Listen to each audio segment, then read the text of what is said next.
Hey guys, welcome back to another entry of the Dry Diaries After Dark series. Today I'm so excited because I have an astrologer, and he's not just an astrologer, he is the best astrologer out there. He's been featured on so many different platforms, Cosmo, you name it, he's been there. He's read tons of celebrities. And also his gift is just amazing. So you guys welcome Kyle Thomas. Thank you so much for having me. It is an honor. We're going to have a lot of fun today. Yes. So get ready for some cosmic action. Ooh, I can't wait. Before we start, I have to say your outfits are always on point. Okay, thank you. So my mother is my stylist. Stop. Swear to God. And it's interesting because I've always loved fashion. Yeah. But I've never been very good at it. And so ever since I've been working more specifically in the media, whether that's TV or podcasting or photo shoots even, I have been getting a lot more experience because I'm working with some incredible stylists across the board. And so it's really exciting to expand my wardrobe and really dive into some really bizarre and cool stuff. But again, I would love to dress up at any time. And even when I go on a date, even if it's, or if I go out with friends to a happy hour, I'm still gonna show out. Totally. People will sometimes comment, wow, that's a little extra. And I'm like, nothing's too extra. No, it's not like I'm, wearing feather boas and stuff. Nothing against that. Yeah. But I love to really present. So thank you for paying attention to that. Yes. I love that your mom is your stylist. She's great. So cute. Yeah, she's one of my best friends. I'm really close with my family. And growing up, my dad really didn't give her the opportunity to, I guess, spend as much money as they probably could have afforded. And so I never really had a lot of designer clothes. She would actually go to the resale shop to get things there, and nothing against that at all, vintage pieces, etc. But anyways, so she never really had the budget to really do really cool and interesting stuff for us like that. And so suddenly, now that my career is much more focused on being in the media, I have given her a budget. So whenever we have a really cool photo shoot, and the other thing about this is, so just, you can see this in my natal chart, but I have everything organized into a fashion wardrobe inventory with literally the date we got it, the color, the fabric. And so she'll be able to dive in there. But it's also a tool for other stylists or for when I'm working with producers on television. They know what we have. They can sort of assign, and then we'll pull from my closet. So a lot of your pieces are custom. Yes, I have the one specifically I loved was the custom blazer, the astrology blazer. Obsessed. Okay. I loved that. So I'm really lucky because my career is very multifaceted. But this brand, I bought half of their inventory, and then I got a message from them saying they really wanted to work together. So I have cool. And it gives your mom some sort of passion project to work on too. Yeah, again, it's it's so lucky. I mean, she's certainly a soulmate in my life, and I believe that we've had many past lives together. It's so nice to be surrounded by people that really love and support you and your art. There certainly have been people that have not, but by having that really strong community of friends and family members that do love me and my career, it feels like a beautiful a little celestial hug at all times. Yeah. So speaking of that, your mom, your family, your friends, how did you get into astrology? And was it something that you knew you wanted to do from when you were little? Give us the rundown. Totally. So I have studied astrology and been involved in the pursuit of knowledge of astrology for 30 years now. And it's really interesting because growing up, I was very spiritual. I do have intuitive and psychic abilities, but I don't necessarily lean on them per se. Certainly not when I'm doing an astrological reading, because astrology is the study, research, and understanding of the flow of energy. And so by looking at a chart or the cosmos in the universe or how two people's charts interact, we can see where that natural flow of energy is going to be exhibited as well as potentially blocked. So that's why on one hand, I'll even say my definition of astrology that I have created is beyond it just being the study, research, and flow of energy. it is a productive and predictive tool. I was very spiritual. I was very into ancient civilization and myth. And so I'd be reading about, the Egyptian gods and Yeah. goddesses and life back then, the Greeks and the Romans, and it all tied back to some form of celestial alignments. And so I wanted to know more. And that was a big part of it because I am so drawn to that. But then also there was this curiosity that I think we all come to when it is with astrology is we want to know more, not only about ourselves, but other people. It made sense for my zodiac sign and pieces that I could find because we didn't have the internet back then. Like you couldn't just, or apps. Like There wasn't ChatGPT. There wasn't CoStar. yeah. But by the way, I hate both of those. So, Yeah. Oh, good. You already answered one of my questions. yeah, no, absolutely. No, but yeah, so I had to really dig into the nuances and I didn't really have money to like go to a teacher or astrologer. So I really I'm self-taught in a lot of the talents that I have in different ways. So again, it was like this just overwhelming desire and passion. It certainly evolved over time. It certainly was something that I was like the weird astrology kid in high school. What's your sign? Astrology just was not very big when I was in high school and even when I was in college. I'm from the Midwest. So again, I was the strange, the unique, the eccentric artist. Well, now here I live in Los Angeles and it's obviously very big on a global scale. So I feel like, to be honest, astrology chose me. The ability to have had many different experiences, like I was raised as an actor. I wrote my first novel when I was 14, had so many different experiences on TV and plays and directing and producing. It all just sort of aligned into where I am and where it launched my career. And the cool thing about it, again, going back to being at the right place at the right time, when I say that astrology is predictive, we can look at our natal charts or we can look at the stars and the movement and how they're singing or dancing or colliding. And we can understand that there are going to be certain reactions or results, like, oh, this is a great day for love, or oh, this person's a little bit luckier in love, or those kinds of things. But I could see that there was like this radical, profound transformation taking place in my life that I would never experience ever again. And I always felt that I would hit this wall when it would come to my Hollywood career because that's what I came out here for. I was seeking to be a television writer and producer. And so I'd have meetings with these really, really big agencies or studios or et cetera. And I'd get all these like, yes, we love it. This project is incredible. We love your vision. And then it was the wrong timing, or they bought a show that was similar. And I was just heartbroken and frustrated because one of the things about me is that I'm like a hardcore workaholic, even still as an astrologer. And I sort of just raised my heart and my soul to the universe and was like, if the doors don't open to where I'm meant to be in a way that I'm fulfilled in my career, like I'm going to leave LA. Like I'm giving it 1 year more. And that was the year actually. Because I had already been releasing some social media and blog posts about astrology just for fun online. And they would go viral, which was great. But because of my experience working in Hollywood or meeting people or producers, by extension, I met celebrities or their sister or brother or their cousin was a celebrity. So it's just sort of part of being in LA. We all sort of deal with it in a way.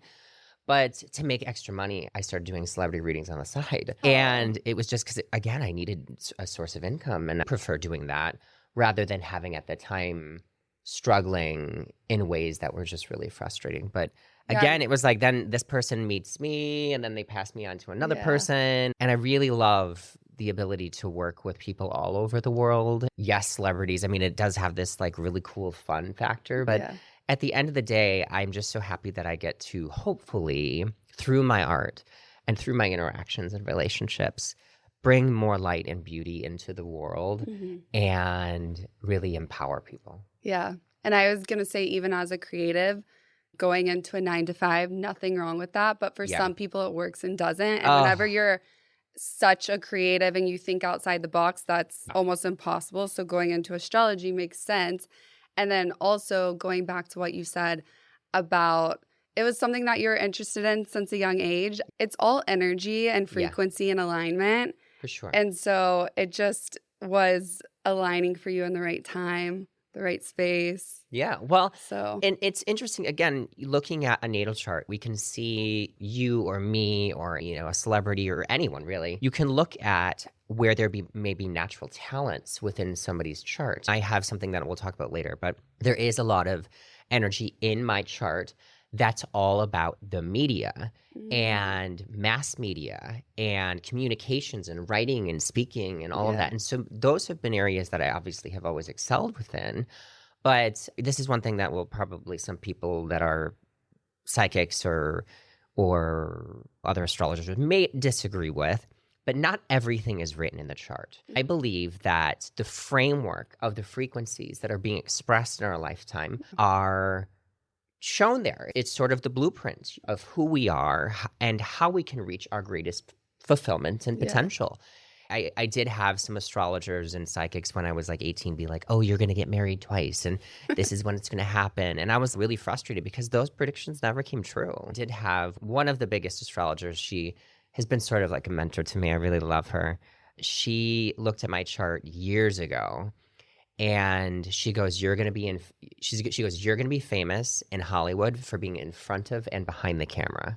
But she didn't say anything about astrology. Yeah. But that again, could be like acting, producing, writing. Like there's so many different things. But I'm a media astrologer. Yeah. I'm the resident astrologer for People Magazine as well as Good Morning America. And I'm working on multiple projects with different studios and other magazines worldwide. So, essentially, it's beautiful to see the results of how we can co-create with the universe. We certainly do have free will, and while there is fate and destiny, is fate and destiny, especially when it's linked to, like a very powerful karmic transit, like with Saturn or having an eclipse take place. We really, again, it's one of those things where it's like when it comes to manifestation or trying to align with the universe, everybody wants to be rich. Everybody wants to be famous. Everybody wants to be an actor. Everybody wants to be beautiful. Everybody wants their true love. Well, if just sitting back and wishful thinking those energies into the universe was going to work, everyone would have it. But that's not the case. No one has it. So that's why when I'm working with clients, I always try to show that this is where your life is likely to go, but you can work with the currents of the universe to hopefully get everything you're looking for. Yeah, it's essentially a blueprint, but there is free will. Also, having the gift of astrology, like you said, you're very intuitive, maybe have a little bit of gift of mediumship. I wouldn't say necessarily mediumship. No, there are many different particular psychic and intuitive talents. And, some people can smell something. They smell a spirit or they smell a vibration and they get some sort of different insight. Or people see visions like that because that's clairvoyance. Some people like to use different particular mediums and tarot. Like I use tarot. And when I am tapping into a psychic energy, sometimes I do see things, but it's sort of like in my mind's eye, if that makes sense. But then I also sometimes receive a message, whether I think it's from an ancestor, an angel, or a really positive spirit about a situation. It's like seeing and hearing when looking the other way, if that makes sense. Yeah, it makes sense to me. When I'm trying to tap into someone psychically, I don't look at them. I'll look slightly off and then it sort of plays out. Or I'll like look away and I'll hear an answer or something. And so, again, I don't really rely on those particular talents as the paramount of what I do because there are psychics out there that's what they focus on. They're really brilliant at that. Whereas I do think that I work with spirits on an energetic level, and I think we all do to a degree. However we engage with that, I wouldn't particularly at all say I'm a medium. So I feel like a lot of them can go hand in hand, like help out a little bit here and there. Sure. And I love that. And again, I mean, that's why, when I think that people out there, sometimes they lump all of the talents and all of the readers, professionals out there into one thing. And I've auditioned for like psychic shows or been like, almost cast on them. And I'm like, that's not necessarily what I do. I would be focusing on astrology as the angle of it. And they're like, oh, well, can you talk about the spirits? And I'm like, yes, I can tap into certain frequencies, but whereas there are certain mediums in particular that can walk into a room and be like, a girl named Sally lived here. Or Yeah. like, I'm speaking with your grandma on the other side. You know, It's like expertise. Yeah, And yeah. then having that on the outside. Well, with that as a note, the way that I also talk about everything that I do and anyone that's in this spiritual, mystical, or esoteric realm is that they're all an art form. Astrology is an art form. So even going to different astrologers, you may get a different reading from them. I have my brand, I have my vision of how to work with astrology, and the people that come to me, I try to be very particular and expressive about how I work with it, because some people will come to me and just be like, tell me my life. Not everything's written in stone. As an example, I was told when I went to a couple different psychics and astrologers, and they were like, you're going to get married twice in your life. The first time is when you're 32. You're going to have 2 kids. You're going to leave them when you're like 38. And then you're going to get married again, like, or, you know, around 40 or like 43. And like, this person's going to be like your forever lover. I've never been engaged and I've never been married, and I do not have children. Cool. If that was actually true, it would have come true, and it didn't. And I've stressed a lot about that in my 20s, being like, well, why can't I find my person? And sometimes I still, you know, I get lonely, like I'm single and ready to mingle because I really want to find my forever partner. And so if you're interested, go follow him on Instagram. But speaking of that, I've actually, for the last like 15 years, I predicted either by the exact day or the exact period when I would meet someone. Wow. When we would fall in love, as well as like the exact day that we would break up.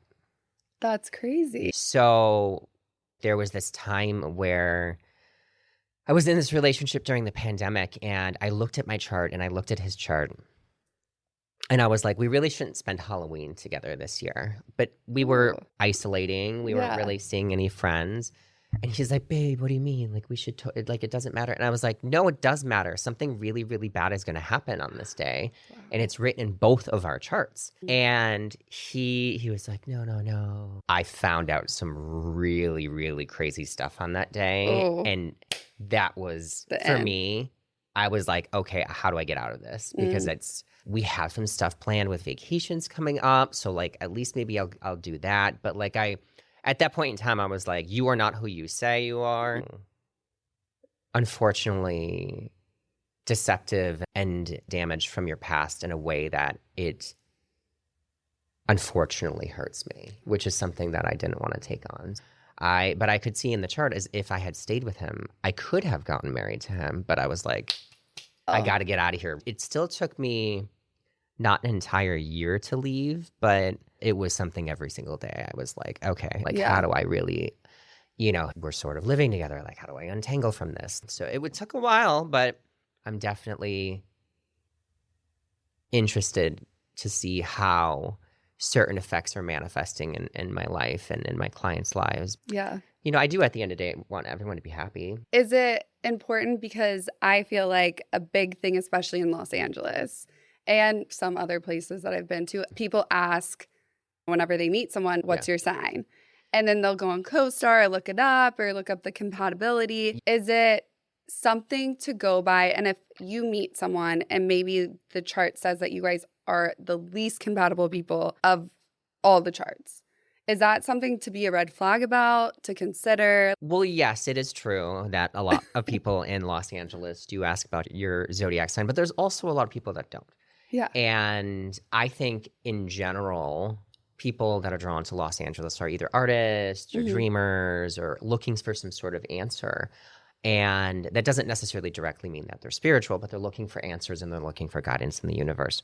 The thing about it, though, is that any zodiac sign can work with any other zodiac sign, like literally. And it could be, you know, so for instance, like I'm a Taurus sun. However, most of my chart is in fire. Technically, Taurus wouldn't be compatible with Leo or with, let's say, Aquarius because they're fixed signs and there's a rigidity there. However, I've had some of my most wonderful connections, friendships, or even romantic connections with all of the zodiac signs. I have dated every sign. I have investigated what it's like for me in every sign. Admittedly, I do find that I have dated more Capricorns Mm. or Scorpios than any other zodiac sign. And again, I can see why in my chart. I Yeah. wouldn't be shocked if I ended up marrying someone that either had strong Scorpio or Capricorn placements in their chart. One thing I also think that I'll sort of may rock the boat with is that there's a lot of people that are like these fake TikTok astrologers, or they think that they're, just because they've got co-star or something, that they think Yeah. that they themselves are an astrologer, and they actually will be like, oh, your sun sign doesn't matter. I want to go on the record. The Yeah. sun is the most important part of the chart, and it's because it's the heart of the chart. It's the brightest force in our solar Mm. system. So on one hand, that's what can make general astrology, like, the general astrology that is out there and horoscopes that are on magazines, or that I'm Yeah. doing for the mainstream, can still be accurate. But obviously, looking at the fullness of the chart, or working with an astrologer and having a better understanding of transits, then you're going to have a closer reading, and so I do always say, like, if you're reading my horoscopes, like on my Patreon or my website or in People magazine, like, always read for your sun, and then always read for the zodiac sign that mostly combines your first house. Mm. So your first house is your rising sign and ascendant. So if for some reason, like, let's say you're Cancer rising, but your ascendant is at the very end, Leo may actually be most of your first house. So you Mm. should read for that. Oh, Yeah, interesting. yeah, yeah. I need to So, start but looking at again, that. if that becomes too technical and you just don't know how to interpret a chart or look at it, like, don't worry about it. Read for Yeah. what you're going to read. It'll be fine. For October, we're doing After Dark Okay. series. We're talking different astrologers, mediums, past life readers, which has Sure. been really cool because that was my first time doing past life reading. Oh, cool. And I think it like really aligns with a lot of the stuff you're talking about. My question is, with the full moon that happened in October recently, how does that affect astrology, or in general, how does full moons, eclipses affect astrology? Absolutely. So, the first and foremost thing that we should look at is the collective energy of the entire globe and where these energies and frequencies are being exhibited. Now, different lunation, which Hmm. would be like a new moon, a full moon, an eclipse, these are pinnacle moments that either activate and open energy or culminate and bring energy together. A new moon always creates new cycles for the human collective and for us individually. A full moon is going to bring things together, and so can bring like turning points, breakthrough, Mm. news, or an ending, and cause you to need to move into a new different direction. Now, again, we can see that, new moons, they're more friendly, they're less emotional. Full moons are very emotional. Now, to add another layer to this, then we look at the zodiac sign that the particular lunation falls within. Mm. So we in October had a full moon in Aries. So the energy of Aries is being activated for the entire cosmos. So Mm. people are going to be feeling more fired up. Aries rules leadership and conquest and Wow. war and ego. It's the first zodiac sign. It's a primal cardinal fire sign. These energies are likely to be expressed at this time. We start feeling a full moon a couple days before, and for the week that follows it, it'll fade and we'll have other new moons, not full Mm. moons. The final piece of this is no matter your zodiac sign, the human collective is going to be feeling that airy Mm. energy, that fire energy. So maybe more, feisty or Emotional? spontaneous. Well, full moons are always emotional. Okay. So that's what would amplify emotions. But as the layer of it, the way that I would see it is that it may be emotions because you're angry, or Mm. emotions That's because you're so impulsive, fair. or emotions that make you spontaneous, or emotions because your ego has been hurt. And Mm. if it was a different full moon and a different zodiac sign, we may exhibit different particular traits. Now, the next layer to look at here is eclipses, and eclipses are tied to destiny. This is the big thing when I am talking about when someone's chart looks like you're destined to move, or destined to fall in love, or destined to change a job or change a source of income. Depending on where it falls for your zodiac sign, as well Mm. as in your natal chart, that's where the themes are going to be dug up and Oh. shown. All eclipses are 3 times more powerful than a regular normal lunation. A solar eclipse always happens on a Wow. new moon, so brings a destined new beginning, which is 3 times more powerful than a normal new moon, whereas a full moon that is an eclipse is a lunar eclipse. So we're Mm. super emotional, really big endings and things of that nature. And so, again, that would be 3 times more powerful than a full moon. So again, we can see that these things are likely to happen depending on the theme, the house, the zodiac sign in which it falls. The last sort of layer that I would say here is, while I would certainly, again, look at it in the sense of like, oh, where is this full moon? I'm reading in my horoscope for my sun sign. I also then always say, read for where it falls in your natal chart. And again, what you do is, I often find that they sort of blend together. One is a little stronger than the other at one point in time. Let's say for an individual zodiac sign, the full moon says like there's a big change and turn around love. If you read for their look at their natal chart, maybe it says that that is actually going to fall in their house of friendships. So by reading it in Ooh. tandem, you'd be like, oh, there's either a friend is introducing me to lover, or Oh. my friend is becoming a lover, or my lover is becoming a friend, or like, again, you look Okay. at the themes and how they overlap so that you have a more clear perspective. I love that because also you mentioned like manifestation, affirmation, love all that stuff.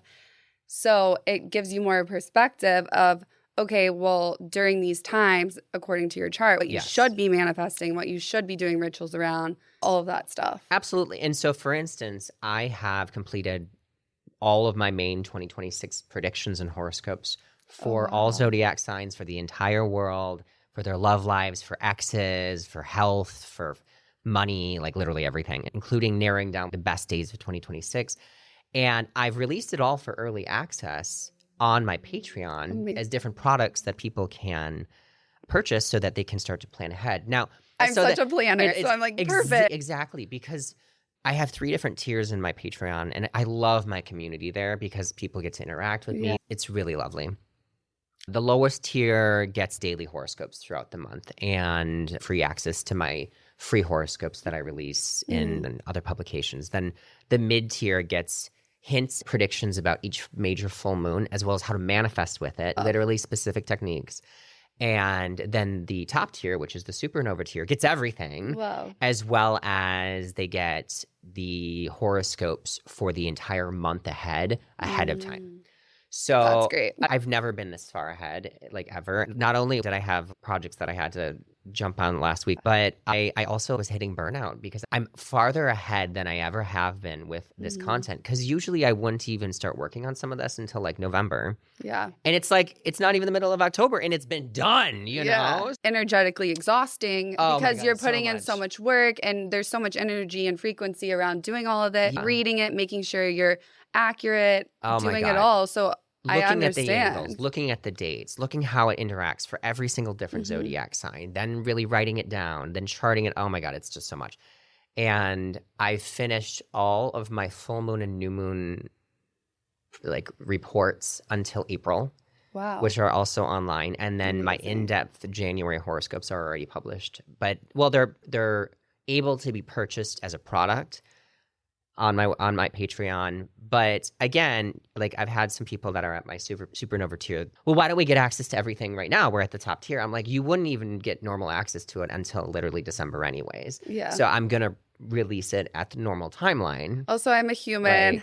Like, hello. I mean, Yeah. I'm also running a business here. Yeah. You know, like you're gonna get it. Yeah. So how far ahead can you do astrology? I mean, forever. Forever? Yeah. I mean, Oh, wow. I've had it with clients before where I've like written all of the work that I needed to finish for them for like an entire year beforehand. And again, I have certain tools that are very helpful to me. And like an ephemeris is the movement by degree of each planet and luminary every single day.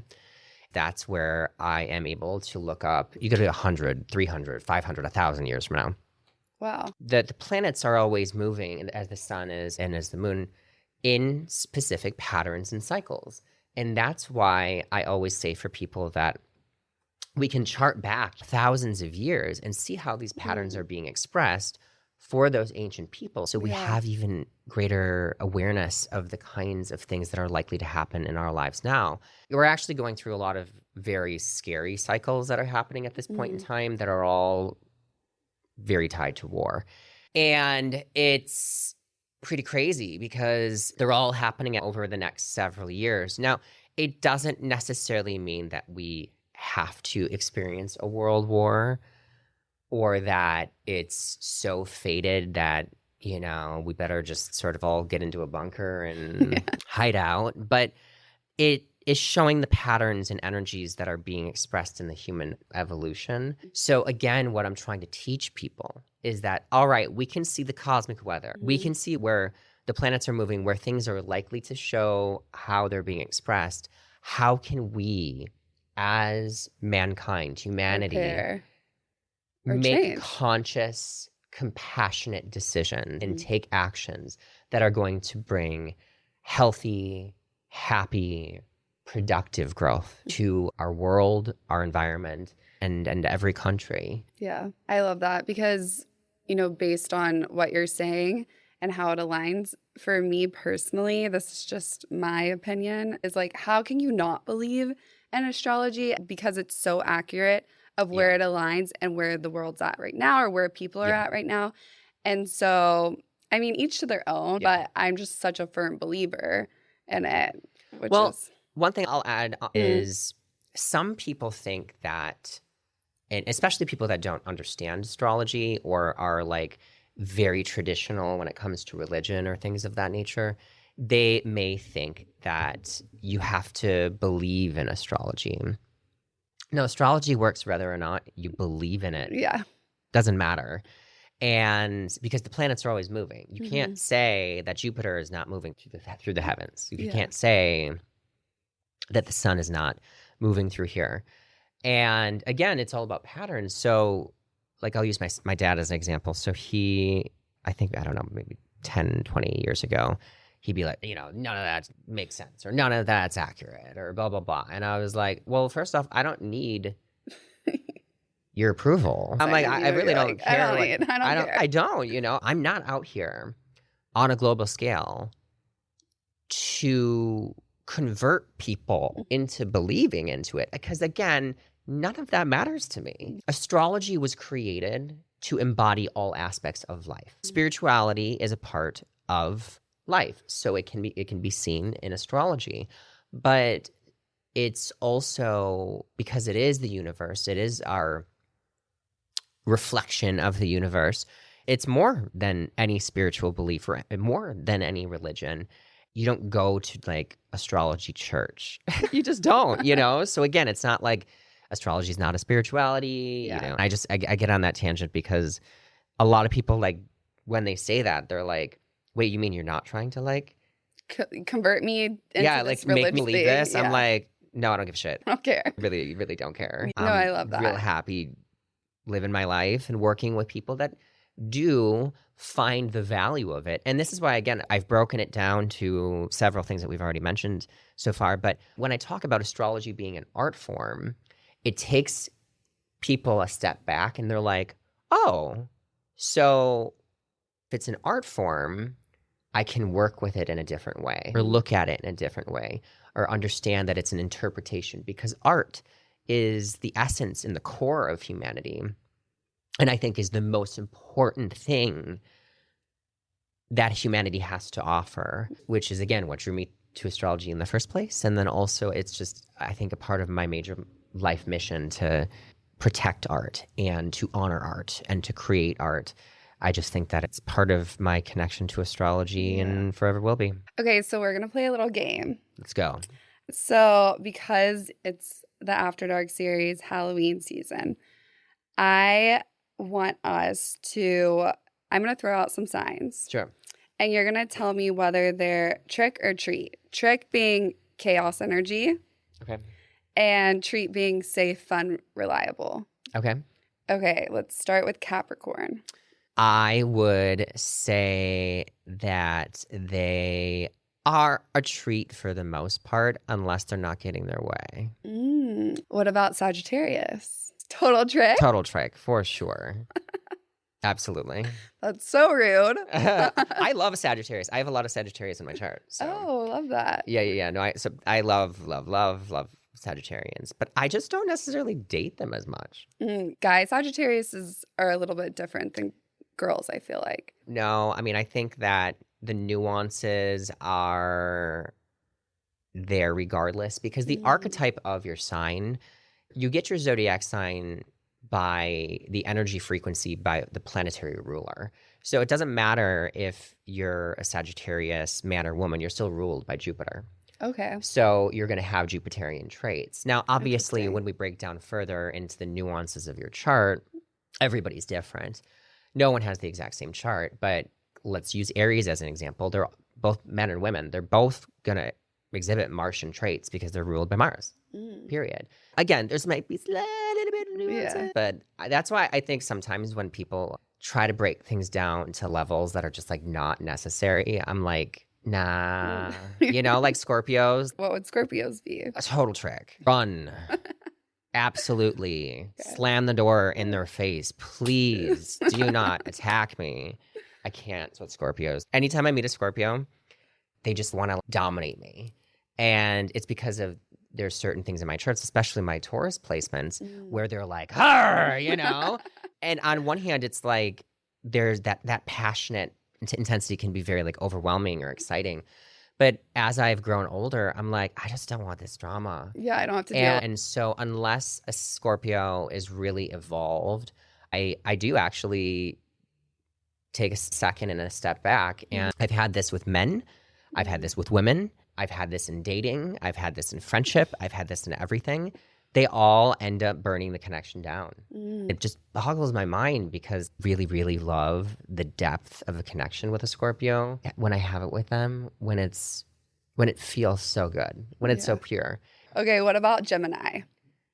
I love Geminis. Me I'm too. saying treat. I mean, there's certainly trick for certain people, but I love Geminis. I love But I Geminis also have a too. lot of Gemini in my chart. So that's why, like, yeah, that polarity between Gemini and Sagittarius, I think, is a very fun match for me. Okay, Leo. I think Leos are treats, even though I think they're tricks. They're ruled by the sun, so their ego is the most important thing to them. But I love Leo. I love Leo risings. Like, oh, bring on a Leo rising. Taurus. I think we're complete treats. I think we are complete treats. Now, I can see why certain people would be like, oh, well, you know, they're stubborn, they're boring or grounded. And I'm like, well, again, I have a Taurus sun, but all of the nuance and fire of my chart makes me different. So like growing up, actually, I would read for Taurus and I'd be like, yeah, you know, some of that's me, but like, I was like, where are all the missing pieces of me? Like I'm a leader and I'm, you know, very creative and I feel like I'm more dynamic than most Tauruses tend to be. And then that's obviously when I was able to break down and do my full chart and like map it out. I was like, oh. Yeah. But I think really, I mean, Taurus is actually, and a lot of people don't know this too, Taurus is one of the sex signs because it's on the polarity of Scorpio. So Scorpio rules the 8th house and also sex. Oh, I didn't know that. Yeah, they do. But Taurus is the opposite. So by extension, Taurus rules romance and sensuality. Whereas Leo rules like dating and passion and romance. Taurus represents the physical expression of it. Oh, love. Yeah, no, I love that. One of my exes was a Taurus. I love being a Taurus. Yeah. I really love to give. I'm such a giver. And I really love to give love and give it attention and affection and romance and gifts. And it just, like as I had mentioned, I'm currently single, and it's like I just don't have someone to give all that love and passion and sex and intimacy and gifts and food too. And that can, you know, be frustrating because it's like, because I'm such a romantic and because I'm such a giver, I want to do that. But I also am not just going to give that to anybody. Honestly, I'm the same type of person. I have very long-term relationships. I'm not really a person. I don't need somebody to be around me just to like fill the like cuddling void type situation. I'd rather be alone working and working on myself than just have someone clinging to me. Yeah. But it's definitely something that I desire. Actually, a couple of people that have come on was like, your person's coming soon. So I'm interested to see what my chart says. So Yeah. speaking of, can we Well, get into a little snippet? So the biggest thing that I'm going to mention here is that when you gave me your birth information, we can see that you're obviously a Sagittarius sun. Like I said, I love Sagittarius suns. You guys are just so fun. And we can see that you are also a Sagittarius moon. You were born near a new moon. And people that were born near a new moon represents that obviously their moon and their sun are in very close conjunction. But these are individuals who often they are willing to start as many new beginnings in a lifetime as possible. So, but I often find that they sort of like have this very strong identity for a while, and then suddenly like they just switch it. Like an example, like as silly as it sounds, it's like the woman who's like the total career woman. That's her thing. And then snap, suddenly now she's like the wife at stay-at-home mom. Yeah. Like completely not involved in anything that she had built before. But new moon babies or people born near a new moon, or if you have a birthday on a new moon in a year, it's all about this newness, this freshness, this ability to be excited about the next era, the next chapter, and the courage to do so. So I really like that. Now, your rising sign, so how people perceive you, is actually Taurus rising. You know that, right? No. I mean, I knew my sign, but I didn't know it's how people perceive you. Yeah. Your rising sign is how people perceive you. Oh, wow. Yeah, it's extremely important because so at that moment that you were born, on the eastern horizon, the sun was rising in the constellation of Taurus. So it dictates all of the degrees in each house in your chart. And then also, it's extremely important in marriage and job choice and all of those kinds of things. Now, the energy that we can see, a Taurus rising tends to be very hardworking individuals. They certainly do have the energy of perseverance in a way that other people that do not have Taurus energy may not express. There's also a natural connection to the earthiness of life.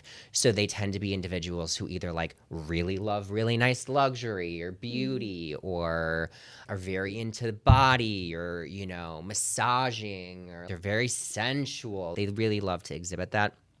Now, they're not quite as flashy as some other rising signs, but again, I mean, you can really loyalty, dependability. You're the individual that likes long-term projects, long-term dating, long-term friends. Like that's that. You also, despite the fact that you have a lot of like fire in your chart with that Sagittarius, I would also say it's probably very hard for you to let go. Either when you've set your mind on a project or a person, you're like, no, this is it, and I'm in, you know. But that Sagittarius crazy side of you might be, you know, like, all right, I'm gonna burn it down.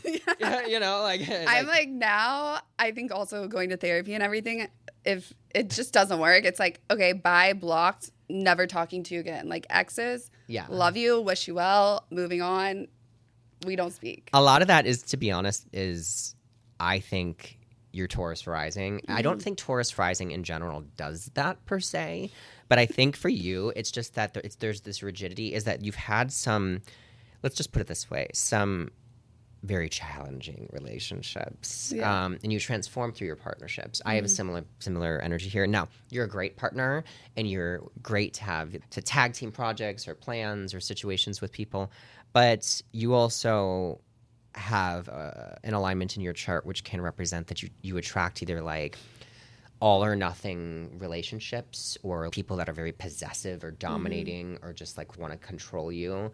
On one hand, it's interesting that it's almost another thing is that I would say a lot of your exes have had like a secret dark side that they didn't necessarily express when you first got together. And that shit pisses me off. Yeah. Girl, give me your hand. I feel it. It never starts off that way. Yeah. You know, like there is a magnetic connection that usually starts with it, but just sort of, if I can sense that there is even a possibility that it could go down to a place of toxicity, either that I'm feeling unworthy or unhappy, like for instance, this Aries guy, I'm never going to text him ever again in my life. Yeah. Like, period. Like, no, thank you. Am I going to be his enemy? No. There's no need to. Yeah. If we were 5 years into dating and he pulled some crazy shit, Yeah. then that enemy energy would be there because I'd be like, You wasted my time. yeah, you literally wasted my time, my love. Yeah, so you're like that too. Yeah. So there is that. Now, when it comes to some important transits that are taking place for you, we do have Venus right now in Venus and Mars coming up into your sector of relationships over the next couple months. So I really like that for you. It can really help you when it comes to any sort of business relationship, a client relationship, co-host relationship, attorney, agent, anything. Lots of really positive energy around this. But it doesn't always necessarily attract like a long-term partner. It usually like it can if you're really putting yourself out there and looking for someone that's like the right kind of vibe.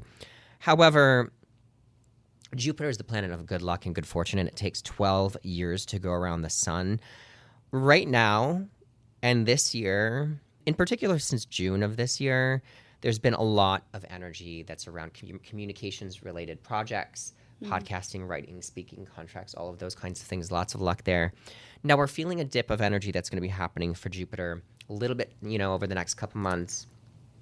Then again, a little bit in particular from like next spring onward until roughly about the autumn. That really is going to put more emphasis on your domestic life and your family and your home. Now, it can at times bring a past life connection back to you, but it doesn't necessarily have to be a romantic one. Again, it can be, it's not one of the best transits of all to find new love. But again, like let's say there is this sort of profound soul that needs to come back into your life. It can happen during that time. However, your greatest, most significant opportunities around new love don't really begin until like next autumn. Next autumn? Yeah, like next autumn. And then for like basically over a year, you're in one of the luckiest periods of opportunity for love and romance. So I'm going to be going through that too, but for me, it starts earlier.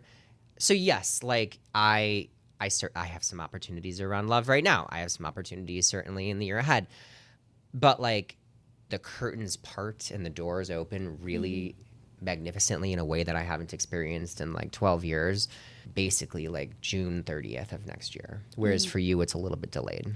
Okay. Cool. I mean, it's interesting because Sagittarius is going to have a lot of very powerful karmic lessons around love over not even just the next like 3 years, but also like into the 2030s. And it's because Saturn is going to go into their house of passion. And then Neptune's also going to be going in there too. So on one hand, and I outlined this, for instance, in my 2026 horoscopes, there may be a more focus around maturity around love, finding someone that's a little bit older, finding somebody that's going to bring more stability or security to them.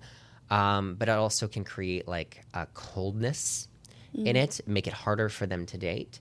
But also with Neptune being there, it's going to be either like soulmate love can happen, or it's that they're attracting like chameleon-like deceiving. That's interesting. Because your seventh house of relationships is Scorpio, and Scorpio is a water sign. And so there's so many layers and depths to Scorpio.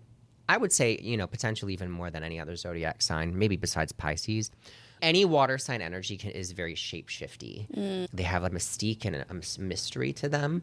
But again, they're water. Yeah. It flows. It becomes ice. Yeah. It melts again. It changes. It becomes, you know what I mean? So that's where, like I said, any strong water energy will happen like that. Well, I'm manifesting the soulmate, not the chameleon. I've had enough of those, and I'm not trying to go back. This is not Monsters, Inc. Oh, man. I've had enough. Oh, man, I get it. I love that. I get it. Yeah. Yeah.